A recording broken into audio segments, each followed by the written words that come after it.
கேரளாவில் என்ன சூழல் என்பது சார்ந்த விவரங்களுக்கு அடுத்ததாக கர்நாடகாவில் இருந்து இணைந்திருக்கக்கூடிய நம்முடைய செய்தியாளர் நந்தாவிடம் பேசலாம். நந்தா, இப்ப கர்நாடகாவில் மாநில தேர்தலில் காங்கிரஸ் பெருவாரியாக வெற்றி கண்டார்கள். அதனுடைய பிரதிபலிப்பு இந்த தேர்தலில் இருக்கும்னு எதிர்பார்க்கிறாங்களா? என்ன எதிர்பார்ப்பு இருக்கு? அதே மாதிரி பிரச்சார வியூகங்கள் என்னவாக இருந்திருக்கு?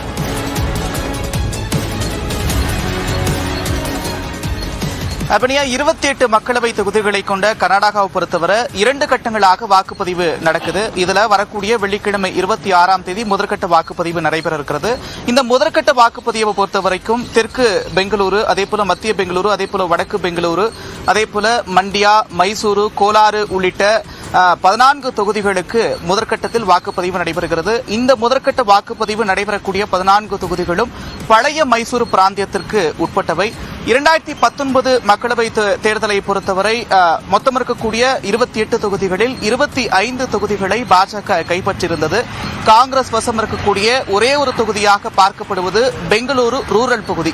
பெங்களூரு ரூரல் தொகுதி மட்டும்தான் காங்கிரஸ் வசம் இருக்கிறது. அதுவும் குறிப்பாக கர்நாடக டெல்லி முகமாக பார்க்கக்கூடிய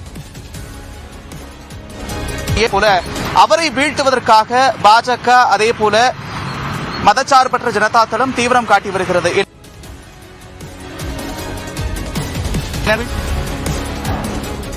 இரண்டு தேசிய கட்சிகளுக்கான ஒரு நேரடி போட்டியாக கர்நாடகாவில் எப்போதுமே இருக்கும். அப்படியான ஒரு சூழல் தான் தற்போதும் நிகழ்ந்து கொண்டிருக்கிறது. இது சார்ந்த விரிவான விவரங்களுக்கு நன்றி நந்தா.